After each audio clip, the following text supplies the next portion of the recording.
I'm gonna fucking bust your face open, okay? Me? Yep. You do anything, I'm gonna fuck you up. You got me? Felt his waistband, something bulging from his crotch. That wasn't his crotch. And there we are.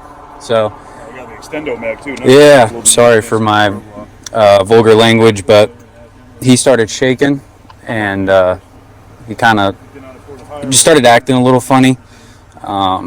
So, we just have to, at that point, make sure our safety is a top priority right now. So, Who's this guy on? Cops? Who you talking to? What's really going on, man? Yo, wow. That was funny. That was funny. Yo, let me ask you something. Shane, Les said, will Shane be wearing a pink shirt every week? Yes. Yes. Yes. Yes. Hey, we're doing breast cancer early. We're going to start way in advance. We're doing breast cancer awareness early. All right, for this particular video, right? It was sent in, and somebody was like, "This is unprofessional, Joe. I know you're gonna slam it. Can you talk about this particular video?" Right? I'm glad this video because it gives me a chance to give a explanation about why I'm not going to slam it and why I kind of use the tactic, and it's called a psychological edge. Right? Yes, sir. It wasn't professional. No, not at all. Right? But there was a. We lost. You kind of stopped there, Joe. But I kind of, Joe, you there? Okay. We lost. Okay. Well, I kind of agree. I'm going to go on the side of Joe. Kind of agree with that psychological edge. And the psychological edge is really being mentally aggressive. That's necessarily going to do anything. But he used that. I'm not a fan of that type of language all the time. But he had to do that to let him know that, hey, you make a move, we're going to drop you. And whatever tone that may have been, to use to give him the edge, that psychological edge, you got to do it for your advantage.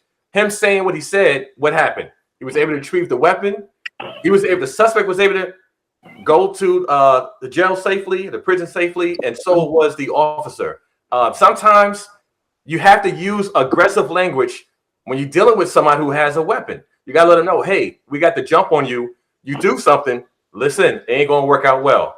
And many times in the heat, like Joe said, you got to use that psychological edge. It's like a psychological advantage. You got to use that tone and that show that wherewithal that, hey, listen, you make a move, you're going to get hurt. You ain't going to make it out of this. That's not necessarily we're going to do that, but you got to use that mental. I see what Joe's talking about. You got to have that edge because you want to put the suspect guys in a frame of mind that knowing, oh, wait a second. You know what? If I do something, this ain't gonna work out well. So you got to use that advantage. Oh, Joe's back on. Go ahead, Joe. I'm sorry. Nah, you did an excellent job taking control of it because it's froze. And I like to tell the audience, right, that the psychological edge, if used correctly, it works. And what I mean by that, it sounds, for somebody who don't understand it, it sounds really bad. And the reason why I say that is because I got a call and it was a burglary. It wasn't my call, but patrol. I was working the TAC unit, but we're all on the same radio unless we're on a different assignment. There was a burglary. I went around back. My partner in the unit went around front. I came in contact with 3 subjects in the back. It was kind of dark. I drew my gun. I was like, yo, I will shoot all of y'all. Everybody get on the ground. I'm not playing. Get on the ground. It's just me. Nobody's going to believe y'all. Y'all know how they believe the police. So if y'all don't get on the ground, I'm putting lead in everybody. So what I'm doing is I'm trying to shock the brain so I can get compliance. Without a shot, no way, no how, because I didn't meet the elements of deadly force just because I got 3 subjects in the back. But at the same time, I did it so fast. I didn't give them time to think about fighting me. I didn't give them time to think about running. They was just like, all right, don't shoot. And they just got on the ground. I called my partner out back. We cuffed them. They was breaking into this woman's house, and she was under the bed. It was the elderly woman too. She was under the bed, and she was calling, and she was so scared. And we happened to be close to the area before patrol got there, and I was able to get 3 apprehensions by myself because of the psychological edge. I mean, it's one of those things where if it works, then oh my God, it's a excellent tool. But if these guys just started running, and then I'd have just had to give chase.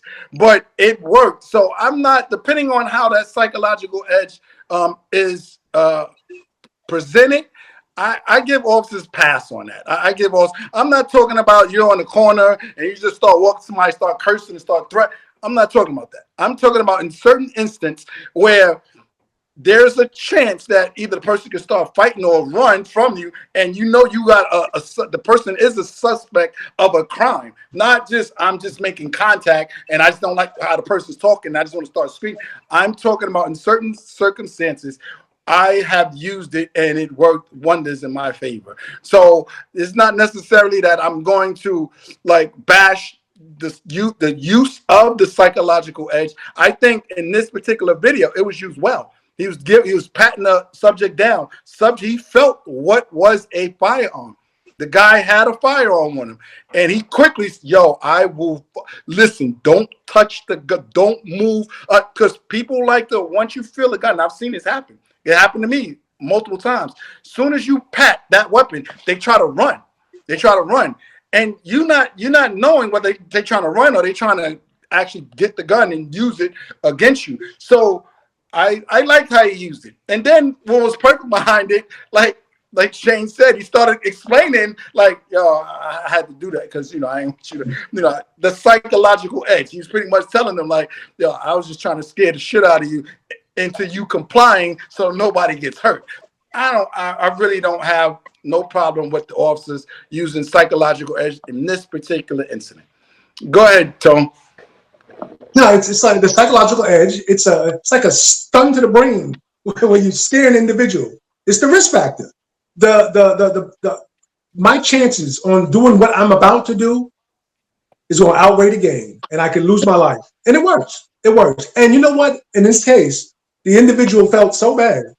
The officer, excuse my language, he apologized for a tool, a professional tool that he used, that everybody is going to be safe at the end of the day, and it just worked properly. So the psychological edge does work. And Joe, you indicated before, if it's used properly in the right setting, the danger has to be there, but you're not going to make a traffic stop and use the psychological edge unless those elements get to that point to where, like earlier with the guy with the tasing the female cop and they trying to get the guy with the seatbelt, you can see psychological edge being used, but the tactics were poor. So it didn't even matter what they were saying at that particular time. Right. 100%. Real quick, I think I told the story before. The dude was real big, and all the officers there. They surrounded the cop, and I went over. I was like, "Listen, man, I'm looking out, bro. Them white boys gonna kill you. You know how they get down. Let me take you in, because them motherfuckers get involved. You know what's gonna happen." Right. He was, It was the psychological edge. Yeah. Shane, did you explain? Because mine's froze. Did you explain it or?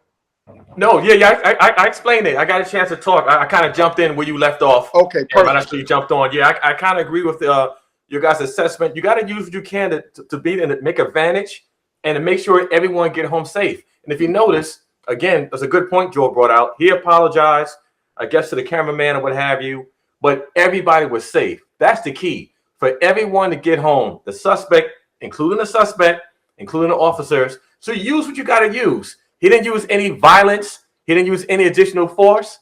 He used his mouth, and his mouth was able to bring him home. So I agree with you, Joe. Yeah, thanks. OG, you can close it out. You got your mute on. The intimidation factor is always the most effective way to take control of a situation. Whether it's through voice or like me, your physical appearance. I'm 6'5", 270 pounds. So when I show up, it's a whole different ball of wax.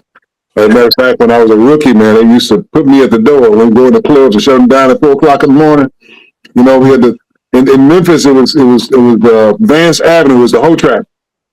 And these clubs stayed open all night because they didn't have liquor license, so you could bring your own bottle. And we had to shut them down usually about 3 or 4 o'clock in the morning. Otherwise, they'd be fighting like cats and dogs. So here I am, brand new to a midnight shift. They said, Teddy Bear, shut the door. So they turn the music off and they tell them, it's time for y'all to get the hell up out of here. If you got a problem, see the big Negro at the door. The thing that you gotta remember though is this: people know what your intent is. One time I just broke down, ready to chase the guy. He didn't run. He might catch me. You know, when you walk into a place and you assess it, or an issue and you assess it, you gotta do what you gotta do, and that means sometimes you gotta say some things. Like I'm not one who curses a lot, okay? But when you push the wrong button, I got something for you. And it ain't gonna be talking about your mom in a nice way. But at the same time, you know, your guys got to know who you are. Sometimes you got to play back and be a good cop, bad cop. And then sometimes you just got to let folks know, hey, I'm not here to play with you. My favorite thing to do in the hood was to make them love their car. Mm-hmm. They had to go in the hot hood while we figured out what was going on. If you come off the hood, you go in jail. That's all there to it. So, you know, the voice inflection, the profane language sometimes, the raise of the voice, let a little spit come out, you know. Some of it's necessary sometimes. But the biggest thing we always have is manhandling. You gotta know how to put folk in uncomfortable positions to control their mind. Because they standing there looking at you real funny, they thinking.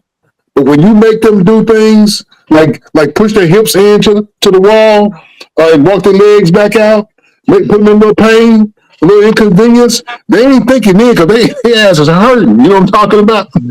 Yeah. So, you know, you ain't always got to put a chokehold on them or either the elbow. You just find ways to make them uncomfortable. Like you lay them on the ground and you put your foot right up between their legs. Now you ain't gotta hit the nutsack, but get damn close and let them know I ain't here to play. I'm serious business. So No, I'm giving away too many tactics. Let me stop.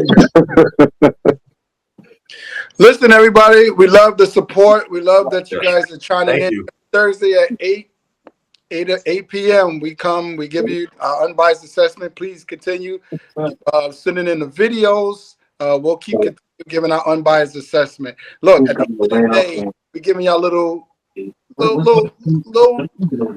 pointers on how to make it home safe when you're dealing with these excessive aggressive cops. So whatever you do, man, don't fight them on the side of the road. They have the home court advantage. Your vindication is in the courtroom. Please see you next Thursday and be safe.